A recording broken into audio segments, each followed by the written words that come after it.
برنامه اخبار آزادی با خبرهای تازه تاجیکستان و جهان تقدیم شما می شود. عبدالله اشرف هستم. سلام. حالا توجه کنید به سرخط موضوعهای برنامه امروز چهارشنبه 5 اوگوست. ترکشی سخت در انبار سلیترا در شهر بیروت پایتخت لبنان دهها کشته و صدها زخمی بر جای گذاشت. حامیان حقوق میگویند نگرانی دمیتری مدودیف معاون شورای امنیتی روسیه از افزایش جنایتکاری میان مهاجران بی‌پایه است. گمان نکنم که این کار یعنی پیشنهاد مدودیف به خاطر پایین آوردن جنایتکاری در میان مهاجرین باشد. فرمان 15% بالا بردن معاش و ادرار پولی امضا شد، اما در کلاب دانشجویان 8 ماه باز ادرار پولی و یا استیپندیا نگرفتند.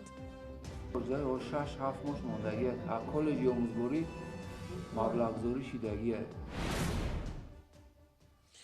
شماره قربانیان بر اثر ترکش سخت در شهر بیروت پایتخت لبنان از 100 نفر گذشت. بر زمین کشته شده ها هزارها نفر دیگر زخم برداشتند. حکومت اعلان کرد که کشور با فاجعه روبرو شد. ترکش روز 4 اوگوست از انبار سلیترا در بندر بیروت شروع شد که دهها بنا را ویران کرد. تفصیلات بیشتر در گزارش همکارم کیومرثی عطا. این ترکش مرگبار روز سه‌شنبه در بیروت پایتخت لبنان رخ داد. بیش از 100 نفر جان باخته، زیاده از 4000 کس مجروح شدند. بسیاری از ساکنان پایتخت لبنان بی‌درک هستند و ممکن است شمار قربانیان و زخمیان بیشتر شود. در بیروت 2 هفته وضع فوق‌العاده جاری شده است. در لبنان ماتم ملی اعلان کردند. ترکش به حد سخت بود که بناهای نزدیک به جای حادثه فرو ریختند و صدای ترکش را در همه گوشه‌های شهر فهمیدند. ما 2 نفر در درآمدگاه ساده بودیم. احساس کردیم که تیریزه میلرزد. من گفتم شاید زمین می جنبد و به نزد همسایه ها رفت تا از آنها نیز بپرسد. بعداً احساس کردم که رعد و برق است. همه جا سرخ شد و موج ترکش مرا به داخل مغازه تیله داد. احمد گفته داد زدم و در نزد مغازه در روی زمین افتیده بود. بعد از ترکش در کوچه های بیروت زخمیان زیادی بودند و حالا بیمارستان های پایتخت لبنان پر از مجروحان است. پرزیدنت میشل آون گفت بیش از 2700 تن نیترات امونی ترکیده است. این مقدار مواد را 6 سال این جانب در بندر بیروت نگه می داشتند. اما سبب ترکش چی بود است هنوز روشن نیست. رسانه های محلی می نویسند که گویا در انبار کارهای وصل کنی جریان داشت. بسیاری از رهبران جهان به مردم لبنان پیام همدردی و همبستگی فرستادند. دمیتری مدودیف سابق نخست وزیر و حالا معاون شورای امنیت خواستار تغییر ورود مهاجران کره به روسیه شد.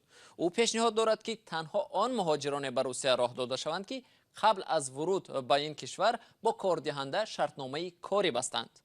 آیا چنین تغییرات ضرور است و پیشنهادهای دمیتری مدودیف از کجا منشأ میگیرند؟ میرزا نبی خالقزاد گزارش میدهد. دمیتری مدودیف در سخنرانی خویش در شورای امنیت به گزارش اکادمی خواجگی خلق روسیه اشاره کرد. پژوهشگران این پایگاه گزارش دادند که 40% مهاجران کاری که در قلمرو روسیه قرار دارند جایهای کاری خود را در دوره پاندمی از دست دادند و در شرایط سخت و ناگوار اقتصادی قرار دارند. با نظر داشته این وضعیت سابق نخست وزیر روسیه پیشنهاد کرد که قاعده ورود مهاجران کاری به روسیه با نظر داشته تجربه کشورهای عربی تغییر داده شود. یعنی مهاجر کاری تنها در صورتی به روسیه راه داده شود که او پیشکی کاردهنده خود را یافته با او شرطنامه بسته است. در کشورهای عربی این مسئله راهی حل خود را یافته است. مسئولیت عملکرد مهاجر کاری بر دوش کاردهنده است که او را به کار گرفته است. این بسیار چاره قطعی است، اما به پندار من ما را ضرور است چنین امکانیت را نیز بررسی کنیم.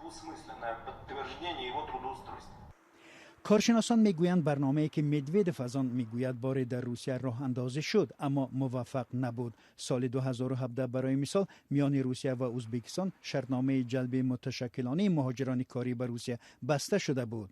در دایره این برنامه کاردهنده از روسیه باید قبل از سفر مهاجر با او شرطنامه کاری امضا میکرد که گویا میبایست حقوقهای کاری مهاجران را حفظ کند. در عمل به گفته کارشناسان در 3 سال موجودیت این برنامه کمتر از 10,000 نفر به روسیه سفر کردند. طبق آمارهای رسمی همگی 2.5 و تا 3% جنایت‌هایی که در سال به وجود می آید مال مهاجران است. یعنی مهاجران همگی در یک سال حدود 2.5 یا 3% همین جنایت ها را خود مرتکب می شوند. بنابر همین گمان نکنم که این کار یعنی پیشنهاد مدویدف به خاطر پایین آوردن جنایتکاری در میان مهاجرین باشد. وادیم کاژنوف رهبر فدراسیون مهاجران کاری در روسیه با نظرداشت تجربه خود میگوید که در صورت تطبیق این تشبس مدویدف کاردهندگان بی انصاف و شرکت های تقلبی یک روزه می توانند سوء استفاده کنند. طور او توضیح داد کاردهنده مهاجر را تنها در کاغذ به کار میگیرد اما در اصل آنها بیکار باقی میمانند و این وضعیت حالت مهاجران را باز هم بدتر می کند. به تاکید کاژنوف این پیشنهاد بیکاری مهاجران را حل نمی کند. گفته شد که کاردهندگان مهاجران را نظارت کنند، اما در روسیه محض کاردهندگان بیشتر مشکل ایجاد میکنند. حالتهای پرداخت نکردن معاش مهاجران، فریب دادن آنها خیلی زیاد است. مهاجران کار میکنند ولی آنها را فریب میدهند. در این وضعیت البته ما به ناظران کار و دادستانی مراجعت میکنیم، اما بسیار وقت پاسخ میگیریم که با چنین نشانی کارخانه وجود ندارد.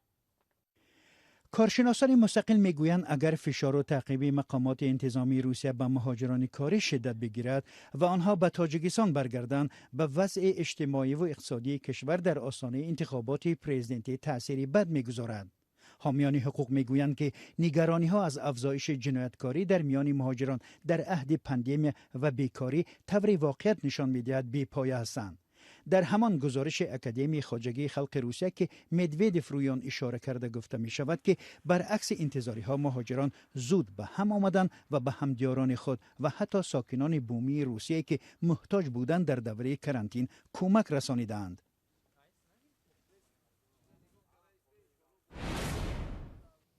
بینندگان عزیز، در ادامه برنامه سیر خواهیم داشت به جنوبی تاجیکستان و درباره قرض ادرارپولی دانشجویان کالج طبی شهر کولاب و موسم پیستچینی در ولایت ختلان گزارش می‌دهیم. قبل از آن توجه کنید به یک آگهی.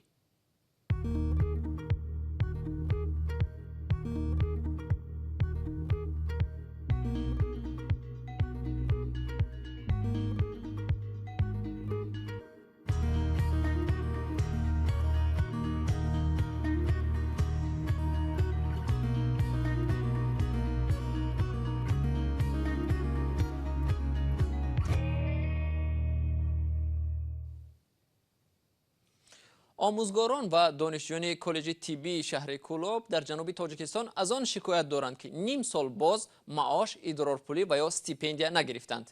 این در حالی است که پرزیدنت فرمان را امضا کرد که از 1 سپتامبر معاش و استیپندیاها 15% بالا می رود. ادامه موضوع در گزارش همکارم محمود جان رحمتزاده از شهر کولاب. کالج طبی شهر کولاب 8 ماه به این طرف به دانشجویانش ادرارپولی نداده است. رهبریت کالج میگوید قرض استیپندیای دانشجویان به 1 میلیون سومانی برابر شده است. جمعهخان نظرزاده دیرکتور کالج طبی شهر کولاب ضمن نشست خبری گفت که به تمام ساختارهای وزارت مالیه مراجعت کردند، اما تاکنون پاسخی نیست.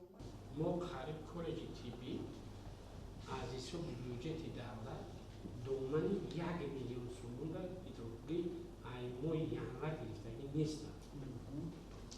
ای با ای بی اداره مالیه منطقه، اداره مالیه ولایت ختلان تا امروز این معاش این ادرارپولی دانشجو. جمعهخان نظرزاده در ادامه صحبتش گفت که مجبور شدند تا دستگاه رئیس جمهور مکتوب برند. اما در سرریاست مالیه ولایت ختلان گفتند که قرض ادرارپولی دانشجویان نه 1 میلیون بلکه 600,000 سومانی را تشکیل می‌دهد. حبیبالله رحیموف سردار ریاست مالیه منطقه کولاب گفت که کالج آموزگاری ادرارپولی دانشجویانشان را گرفته است و قرض کالج طبی هم روزهای نزدیک پرداخت خواهد شد. ادرارپولی کالج طبی ماندگی است. هر 7 ماه پرداخت نگردیده است. 6 ماه 6-7 ماه ماندگی است. از کالج آموزگاری مبلغ گذاری شدگی است. فقط کالج طبی ماندگی سبب بود 600,000. خود دانشجویان کالج طبی میگویند این باری اول نیست که ادرارپولیشان را به تأخیر میگیرند. بحث پرداخت نشدن ایدروپولی دانشجویان 6 ماه پیش در نشست خبری زمستانه هم در کالج طبی و ریاست مالی منطقه کلوب خسته بود. اما مسئولین وعده کرده بودند که با زودترین فرصت مبلغ دانشجویان پرداخت می شود.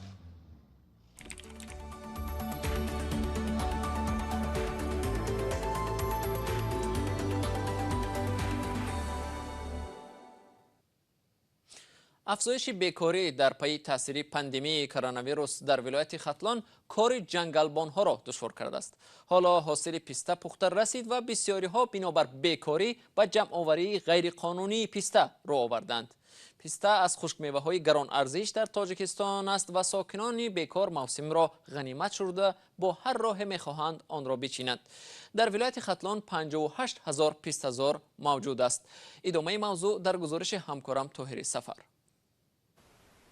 برای زوربک شریپوف موسمی پرتشویش است. باید وقتی خود را در این پشت‌ها گذراند و به دزدیده شدن حاصل پیسته راه ندهد. پیسته‌زاری او وسیع و 300 گکتر است. میگوید در پاندمی کرونا ویروس شماره بیکاران زیاد شد و آنها به پیسته چینی رو آوردند. یکی از این سالا مشکلات ما همین نفرای بودند که در نبودن جای کار، در نبودن پیدایش ویروس و کرانتین از بیکاری رو به کوه آورده. تماما انتظار نشدن که پیسته مغز خود پر کند و همون را به صفت بلند شود بچینند. خم شبانه می اومدن بچیندن. بیشتری پیسته‌زارها در ناحیه خراسان خصوصی شدند و هر نفر باید نصف پیسته چیده‌اش را به صاحب جنگل سپارد. محض همین باعث شده است که قسمی از ساکنان غیر رسمی پیسته میچینند. مسئولان اداره جنگل میگویند امسال حاصل پیسته چندان خوب نیست. برف در آخر بهار به حاصل پیسته در ناحیه‌های فرخار، وخش خراسان و دنقره ضرر رساند. جمع‌آوری تو حال ما جمع‌آوری نکردیم از سبب برف آخرانی که از سبب باد هوا کم تا دیگرش دیگه امسال نیت داریم که بعد از 10 روز بعضی جاهاش که هست همون جمع‌آوری را سر کنیم. جنگلزارهای ما اکثریتش برای همچون شهرنامه به شهروندان داده شده است به مهلت 5 سال 10 سال. بعضیش خیلی نگاهبین خیلی خوب است. در ختلان امسال در یک هفته 2 پیسته چین هلاک شد. زن با خلطه پیسته زیر چرخ ماشین ماند و مرد از درخت پیسته به غار افتاد. ختلان 58,000 گکتر پیسته‌زار دارد. در 10 روز اخیر 5 نفر را برای جمع‌آوری غیر قانونی پیسته جریمه کردند. خود پیسته چین ها میگویند رسمیات طوری باید باشد که آنها هم ضرر نبینند. پیسته معمولا در کوه پشته می روید و جمع‌آوری حاصلش زحمتی زیاد می خواهد. سلام، اگر خط و خبر می خواهید ما داریم. نوید بامدادی، سرخط خبرها، اخبار تاجیکستان و جهان، گزارش ها و تحلیل ها. چی می گذرد و چرا؟ دانستن فهمیدن است. زمینه یا اپ ما را بگیرید. حکومت افغانستان جلسه لایجرگه شورای قبیله سالاران را دعوت کرد که باید سرنوشت صدها زندانی طالب را بررسی کنند که رهبرانشان میخواهند پیش از آغاز مذاکرات صلح آزاد کرده شوند. جلسه روز 7 اوگوست صورت میگیرد. رئیس جمهوری افغانستان اشرف غنی هفته گذشته امر داد که 500 زندانی طالبان به نشان حسن نیت نیک آزاد کرده شوند. طالبان قبل از روز عید قربان برای 3 روز آتش بس اعلان کردند و حکومت هم به آن راضی شد. آتش بس روز 31 ایول با اجرا درآمد. اشرف غنی رئیس جمهوری افغانستان روز 31 ایول ضمن سخنرانی در تلویزیون گفت که حکومت 4600 زندانی طالب را رها کرده است. بر اساس سازش امریکا و طالبان که ماه فوریه سال 2020 امضا شد، حکومت باید 5000 طالبان را از زندان آزاد کند. و بیننده ارجمند، وقتی برنامه ما اینجا به پایان می رسد. تشکر از شما که تا این لحظه ها با ما بودید. اخبار بیشتر را در سامانه رادیو آزادی www.azadi.org مطالعه کنید و در صحیفه آزادی ویدیو در شبکه اجتماعی یوتیوب ببینید. یادتان نرود فردا صبح بر وقت در نوید بامدادی با خبرهای نو و تازه شما را منتظریم. تا آن دم خدا نگهدارتان.